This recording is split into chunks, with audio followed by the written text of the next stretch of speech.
All right, so buckle up, everyone, because today we are time traveling way back to the Middle Ages. Ooh, sounds exciting. It is, it is. You sent over some really cool academic analyses of this mysterious poet Oh, yeah? who gave us Sir Gawain and the Green Knight, right? Mm-hmm. And we're talking pearl, cleanness, patience, like the whole shebang. Absolutely. The whole deal. You know how people call this writer the Pearl Poet or the Gawain Poet? Right, right. We'll kind of dig into that a bit. Yeah. But our deep dive today is like, what were this poet's big ideas? Yeah. And how did they bring them to life in their work? You know, that kind of thing. Yeah, it's remarkable how a poet from, like, centuries ago can still speak to us today. Right. Like, their ideas about God and humanity and what it all means are surprisingly resonant. Totally. Even for a modern audience. Yeah, like how can medieval theology be relevant to me listening right now? Right. That's what we're here to find out. One thing that comes up a lot in these sources is this idea of God as both creator and consummator. Yeah. It's like this poet was obsessed with God not just making the world, but like actively shaping it towards some ultimate purpose. You know? Exactly. And it's not just some abstract theological concept, right? Yeah. This idea goes to the very heart of how the Gawain poet understood human nature and what we're all doing here. Okay, so how does that connect to me, like just sitting here in the 21st century? Well, think about it. Don't we all, like, grapple with questions of purpose and meaning? Mm-hmm. Like, what's it all about? Why are we here? Right. The Gawain poet offers a fresh perspective on these, like, very human questions. Yeah. They're saying that our very createdness, the simple fact that we exist, is fundamental to who we are. Okay. And what our lives mean. So it's less about finding our purpose out there in the world and more about understanding that our very existence, like, is the starting point. Precisely. There's this theologian, David Kelsey. He put it beautifully. Okay. He said that God's activity is coterminal with creaturely reality. It's a mouthful. But coterminal with creaturely reality. It means that God is not distant or removed, but like intimately woven into every aspect of creation, including us. Whoa. Coterminal with creaturely reality. I'm going to need a minute to unpack that one. Yeah. Okay.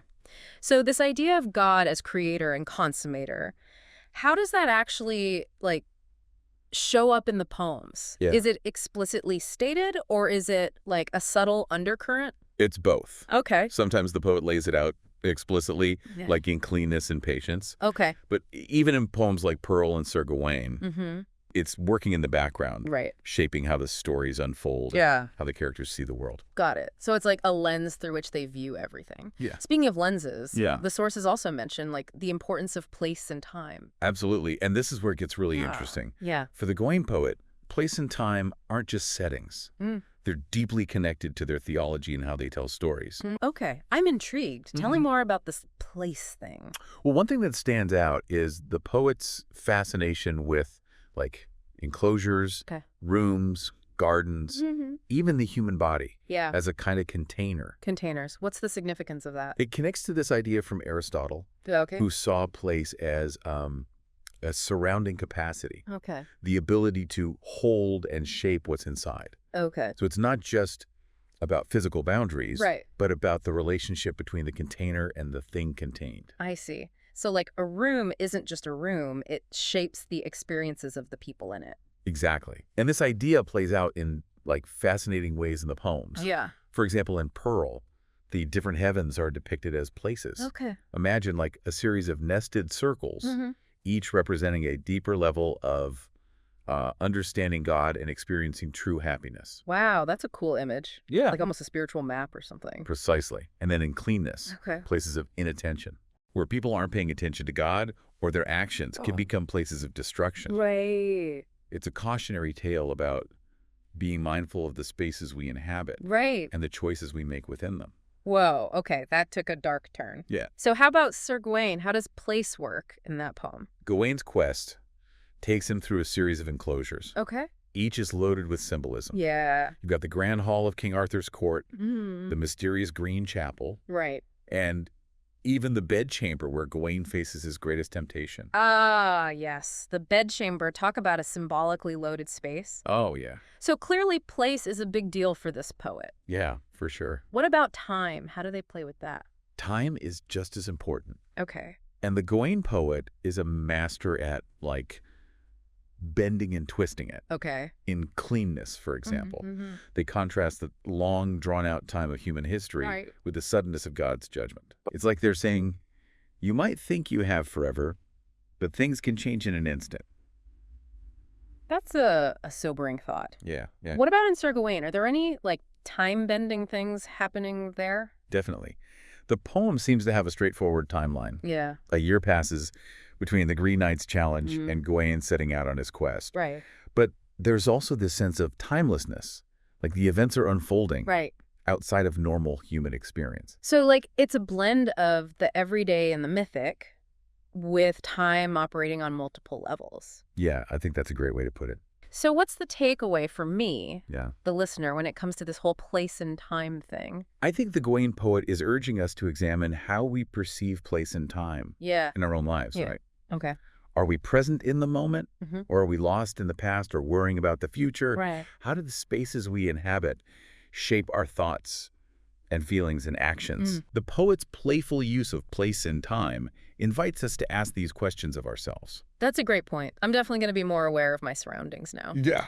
Speaking of being aware, the sources also mention the poet's love for, like, intricate detail. Oh, absolutely. And embellishment. This poet was a master of detail, especially in pearl. Okay. We're talking lavish descriptions of, like, jeweled landscapes. Yeah. Clothing that's practically dripping with gems. It's sensory overload in the best way possible. Sounds like this poet had a thing for bling. Oh, yeah. But it's more than just pretty things, right? Right. There's got to be a deeper meaning behind all that ornamentation. You got it. In medieval thought, ornamentation was often seen as a reflection of God's own artistry in creation. Okay. The Gawain poet takes this idea and runs with it, suggesting that the material world is important and worth our attention.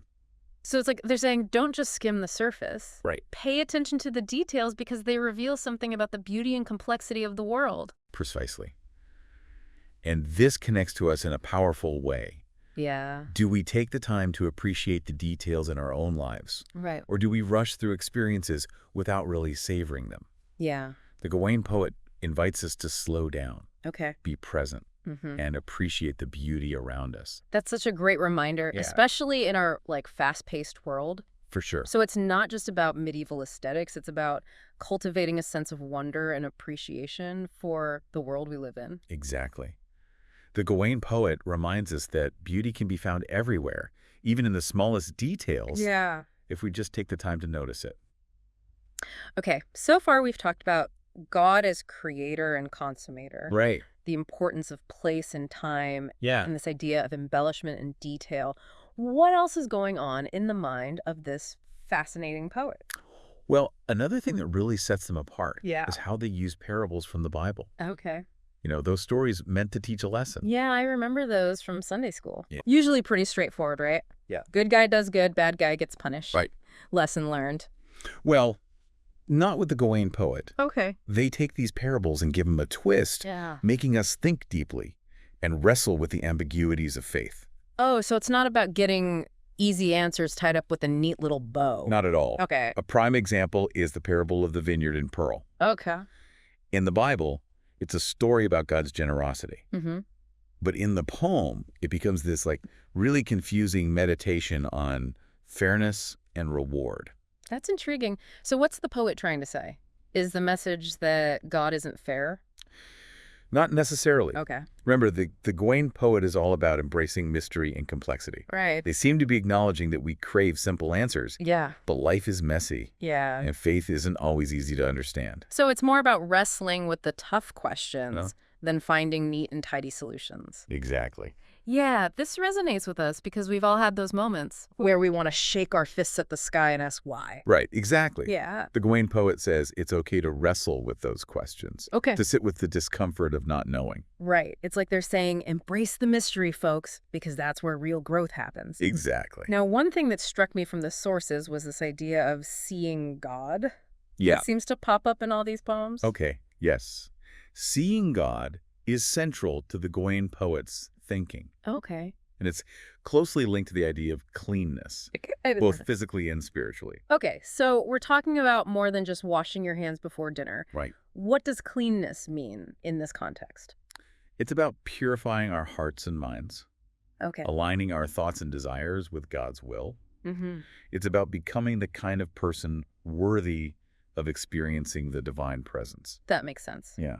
So how does this idea play out in the poems themselves? Well, cleanness is the most obvious example. Okay. It's like a sermon in poem form, using vivid, sometimes disturbing imagery to show the consequences of sin and impurity. Okay. We're talking shocking descriptions of violence and destruction, Yikes. emphasizing how serious it is to turn away from God. Sounds intense. So it's about more than just avoiding bad behavior. Right. It's about cultivating a deep inner purity. Exactly. Yeah.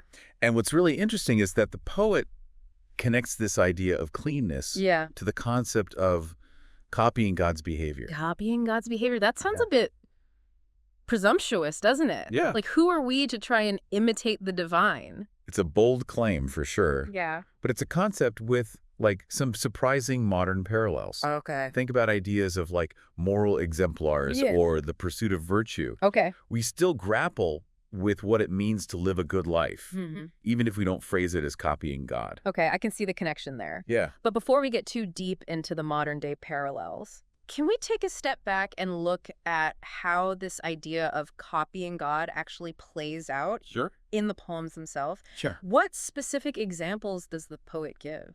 Well, in Cleanness, the poet draws heavily on the Old Testament, using stories like the flood and the destruction of Sodom to illustrate the consequences of impurity. But they don't just present these stories as like straightforward moral lessons. Right. They delve into the complexities, highlighting the human cost of sin and the difficult choices people face. So it's not just about God smiting the wicked. It's about like exploring the human side of these stories. Exactly. The poet wants us to like see ourselves in these characters, to recognize those same temptations and struggles in our own lives. I'm sensing a pattern here.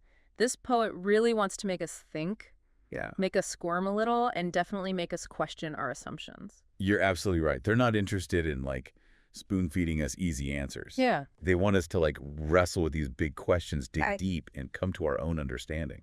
Okay, so we've got cleanness, seeing God, and this idea of copying God's behavior. What other themes are at play in these poems? Well, patience offers a fascinating exploration of, well, patience. Okay. It retells the story of Jonah. Oh, Jonah, the guy who tried to run away from God and ended up in the belly of a whale. That's the one. But in patience, Jonah isn't just like a disobedient prophet. He's this grumpy, self-centered guy who always wants things his way. Right. It's like the poet is holding up a mirror to our own tendency to like resist God's plan, especially when it involves discomfort or inconvenience. I know a few Jonahs in my own life, so what's the lesson here? Just like grin and bear it when things get tough. It's more nuanced than that. The poem explores that tension between human will and God's plan. Right. Jonah's story reminds us that we don't always know what's best for us. Sometimes surrendering to a power greater than ourselves can lead to unexpected blessings. So it's about learning to trust in God's timing, even when it doesn't make sense to us. Precisely. And this connects to another important theme that runs through patience. The idea of accepting suffering without understanding why. Ooh, that's a tough one. I think we all struggle with that at some point in our lives. Absolutely. It's like the story of Job all over again. Yeah. But the Gawain poet seems to be suggesting that even in the midst of suffering, even when we feel lost and alone, there's still purpose, a plan, a divine hand at work.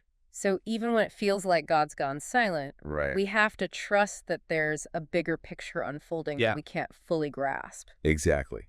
It's about faith. Not just blind faith, but a faith rooted in the belief that even in the darkest of times, we're not abandoned. Okay, so patience is all about learning to trust in God's plan, even when we don't understand it. What about Sir Gawain and the Green Knight? It's the most famous of these poems, but it also seems like the most different. Right. It's got knights, quests, a beheading game. It's practically a medieval action movie. It is. But don't let the, exciting surface fool you. Okay. Sir Gawain is more than just an Arthurian adventure. Yeah.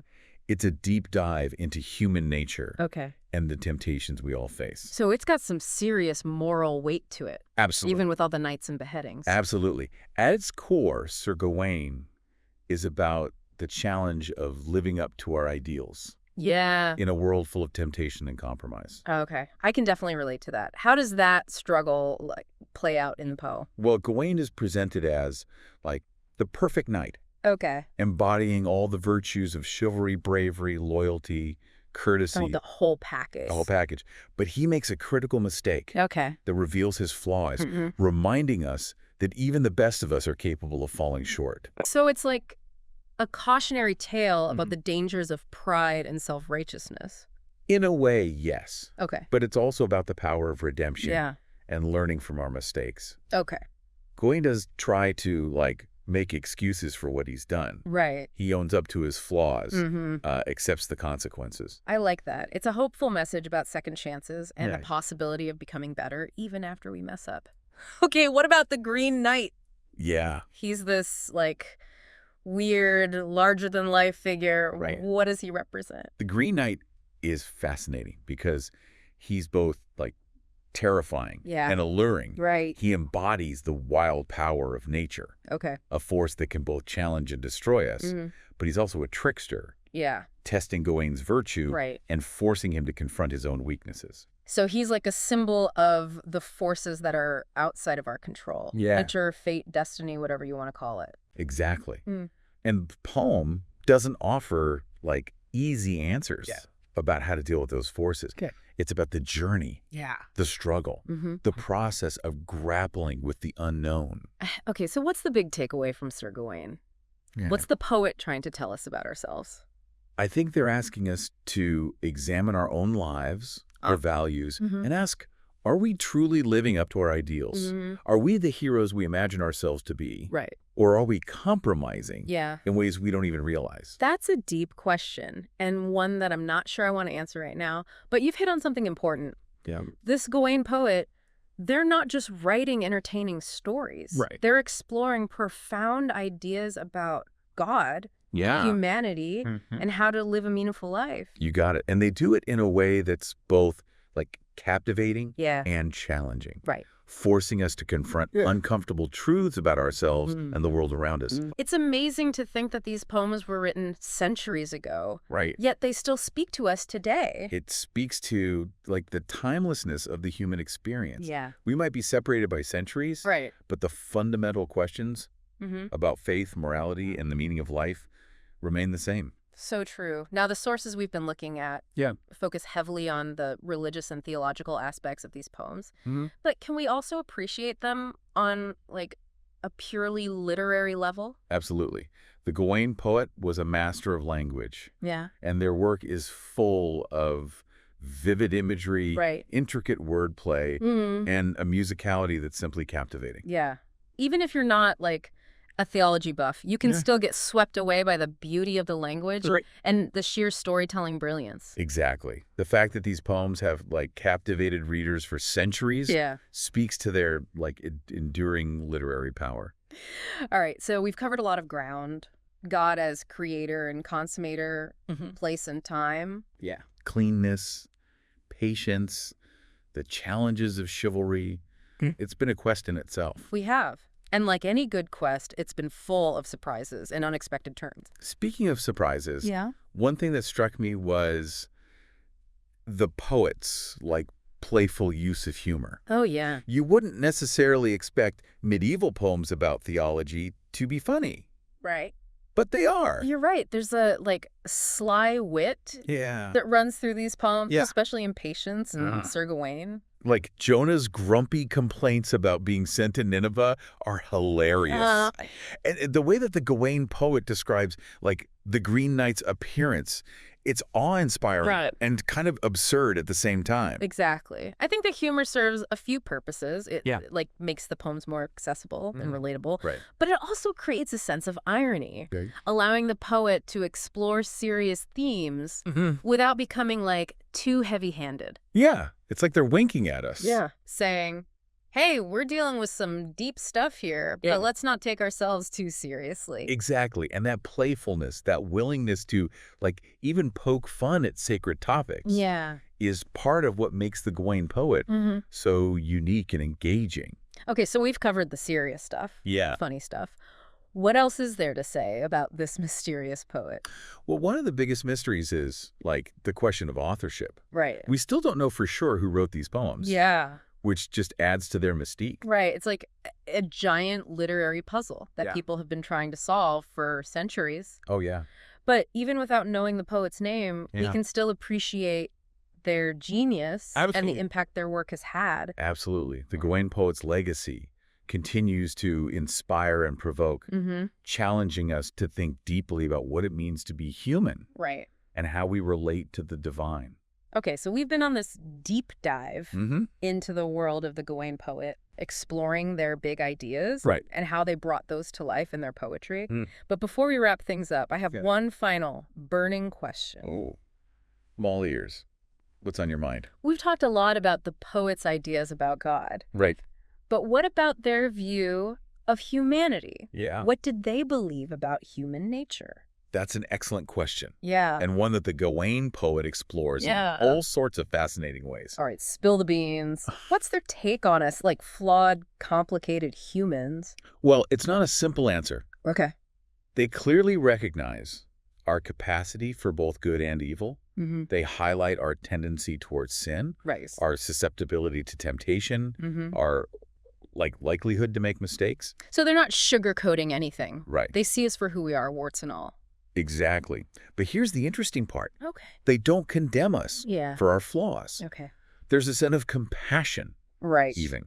Like a wry amusement in how they portray our human foibles. It's like they're saying, look, we're all a bit messed up, but that's okay. It's part of what makes us human. Yes. And I think this is one of the reasons why the Gawain poet's work continues to resonate with us today. They offer a nuanced and realistic view of human nature. Okay. One that acknowledges our capacity for both greatness and failure. It's a refreshing change from the overly romanticized or overly cynical views of humanity we often see in literature and culture. Right. The Gawain poet reminds us that we're complex creatures capable of profound love and shocking cruelty, of soaring inspiration and utter foolishness. It's like the Gawain poet is saying, look, let's not put humans on a pedestal or demonize them. Yeah. Let's just try to understand them in all their messy glory. Precisely. And that balanced perspective is part of what makes them so appealing, even to modern readers. Yeah. They don't shy away from the darker aspects of human nature. Right.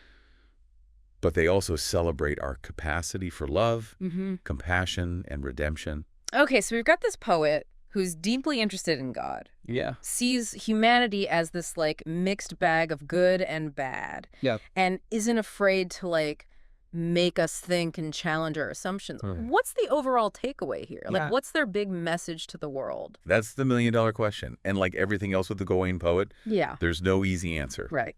But I think one of their main points is that life is a journey, a process of discovery, a continual striving for something greater than ourselves. So it's not about arriving at some fixed destination. It's about the journey itself. Exactly. And that journey is full of twists and turns, obstacles and setbacks. We make mistakes. Yeah. We fall short. Right. We get lost along the way. Right. But the important thing is to keep moving forward. Keep seeking. Keep learning. It's a message of hope, but not a naive hope. Right. It's a hope grounded in the reality of our human experience with all its flaws and imperfections. Precisely. And I think that's especially relevant in our modern world. Yeah. Where we're constantly bombarded with messages about perfection and achievement. Totally. Yeah. The Gawain poet reminds us that it's okay to be imperfect, to stumble, to fall. Right. What matters is that we get back up and keep striving toward the light. I love that. It's a message of resilience, of perseverance, of never giving up on ourselves or the possibility of something better. Exactly. But all this talk about striving and journeying, it sounds a bit abstract. How does it actually translate to me? Sitting here listening in the 21st century, what can I do with these ideas? That's a great question. I think one of the most powerful takeaways from these poems is the invitation to, like, pay attention to the world around us, to the details of our lives, to the stirrings of our own hearts. Okay. Remember how we talked about the poet's love of, like, embellishment and detail? Yeah. It's like they're saying, don't just skim the surface. Look closer. There's beauty and meaning to be found everywhere. Right. If you just take the time to see it. Right. Slow down. Savor the moment. Yeah. Appreciate the little things. Yeah. It's a message we hear a lot these days. Yeah. For sure. But it's fascinating to see how it connects to these medieval poems about God and chivalry. Exactly. Yeah. And it's not just about appreciating beauty, right? Yeah. It's about paying attention to the complexities, the ambiguities, the things that don't fit neatly into our preconceived notions. Right. Remember that parable of the vineyard and pearl? Yeah. It's confusing. It's frustrating. Yeah. But it forces us to confront the fact that life isn't always fair. And that sometimes the answers we seek aren't as straightforward as we'd like them to be. So embrace the mystery. Yes. The unknown. Yeah. The things that make us uncomfortable. I think that's where real growth happens. Yeah. When we're willing to, like, step outside of our comfort zones, challenge our assumptions, and wrestle with what we don't understand. Okay, so pay attention. Embrace the mystery. What else? What other practical wisdom can we glean from this Gawain poet? Well, I think they're also encouraging us to be more intentional about how we live our lives. Okay. Remember, in Sir Gawain, Gawain is this, like, supposedly perfect knight. Right. But he makes a critical mistake that reveals his flaws. Right. It's a reminder that even the best of us are capable of falling short. And we need to be constantly vigilant in, like, striving towards our ideals. So self-awareness, recognizing our weaknesses, and working to overcome them. Exactly. It's like that old saying, the unexamined life is not worth living. Right, exactly. And it's also about, like, taking responsibility for our actions. Yeah. Gawain doesn't try to make excuses for his behavior. Exactly. He owns up to his mistake and accepts the consequences, right? It's a powerful lesson in humility. Okay. And accountability. Yeah. Not blaming others, not making excuses, just owning our choices. Okay. So we've got pay attention, embrace the mystery, be intentional. I feel like there's one more big takeaway here. Yeah. Right? This idea of trusting in something bigger than ourselves. Yes. Even when things are tough. You got it. Remember how Patience retells the story of Jonah? Yeah. That grumpy prophet who tries to run away from God's plan? Right, right. It's a humorous reminder that we don't always know what's best for us. Yeah. Sometimes surrendering to a power greater than ourselves leads to unexpected blessings. So having faith, not just in a, like, religious sense, but trusting that there's a purpose to our lives, even when we can't see it. Exactly. And that faith can be a source of strength and resilience. Okay. Especially when we're facing challenges or going through, like, difficult times. Yeah. It's like the Gawain poet is saying, hey, life is tough. Yeah. But you're not alone. There's something bigger than you at work here. Right. And it's got your back. Yes. And I think that's a message that can offer comfort and hope. Right. Regardless of your, like, personal beliefs. Wow. So we've gone from medieval poetry to modern day life advice. Oh, right.